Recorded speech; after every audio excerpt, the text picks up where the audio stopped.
Bonjour. Bonjour. Comment vous appelez? Moi, c'est Agnès, Agnès Makamte, épouse Abazé. Agnès, qu'est-ce que vous faites dans la vie? Je suis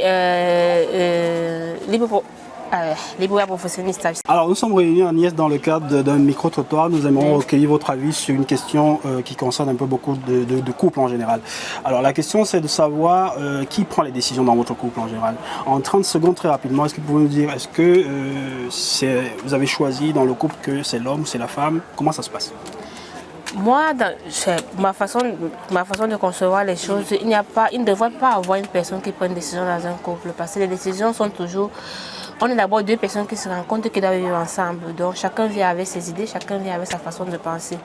Et quand une personne a un projet ou un plan, il devrait poser sur la table avec l'autre pour trouver un accord.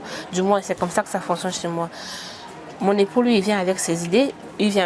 On s'assoit, on débat. Je donne mon pour, je donne mon contre. Et sur la base des pour et des contre, on voit si c'est une décision valable. Que ce soit sur le plan de l'éducation des enfants, que ce soit sur le plan des investissements de la famille, que ce soit sur le plan de notre couple, même que ce soit... On n'est pas partagé à 50-50, mais on s'assoit, on discute. Si j'ai une idée, je viens, je pose sur la table, on s'assoit, on discute. S'il y a une idée, je viens, on pose sur la table et on discute. Et vous pensez que dans un couple qui doit prendre les décisions, est-ce que ça doit se passer comme ça ou alors... Moi, je pense que ça devait être de la meilleure des façons. Parce que si c'est qu'on impose, une personne subit toujours, à la fin, cette personne finit par se sentir étouffée et avoir l'impression d'être toujours sous la pression de l'autre. Ça devrait être, on s'assoit, on discute.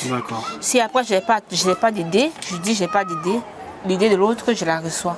Mais ça ne peut pas être que l'autre soit toujours celui qui... Et même celui qui donne toujours les idées, à la fin, il va se sentir un peu... oui, et tu vas dire, c'est comme si ce n'est que lui, la personne qui porte le foyer. Et pourtant, ça doit être un truc à deux. D'accord. Merci beaucoup, Agnès. Bonsoir. Comment vous appelez? Je me prénomme Rosiane. Rosiane, que faites-vous dans la vie? Rosiane est une qualifiée os et une entrepreneur en même temps.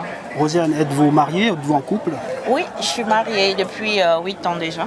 D'accord. Alors, Rosiane, aujourd'hui, nous voulons répondre à une question qui concerne essentiellement les couples. Ok. Alors, qui prend les décisions dans votre couple, Rosiane? Non, il n'y a pas dans un couple. Moi, je suis toujours d'avis que, étant donné que vous êtes un couple, vous formez un. Et pour former un, il ne doit pas avoir de discorde dans tout ce que vous allez entreprendre ou décider de mettre sur pied. Toujours le dialogue, toujours la communication, toujours prendre en compte et tenir les avis de chaque partie.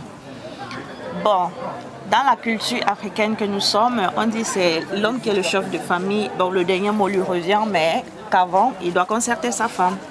Dans tous les cas, il doit conserver sa femme. Il n'y a pas de décision majeure que le mari doit être amené à prendre dans des cas urgents, par exemple. Oui, il y a des cas de force majeure qui existent, que l'homme peut prendre la décision et puis tenir informer sa femme. Là, ça arrive, mais ça ne doit pas être une coutume ou ça ne doit pas être question de généralité, non.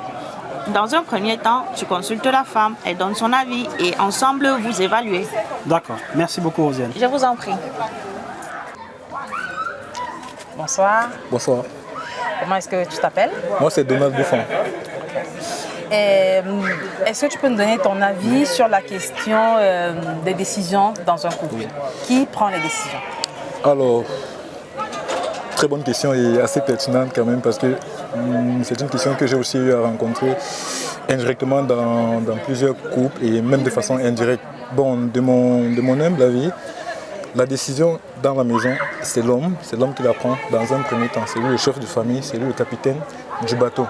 Okay. Donc les décisions fermes et radicales, il les prend et il assume les conséquences. Néanmoins, il peut avoir l'avis de sa femme et en tenir compte.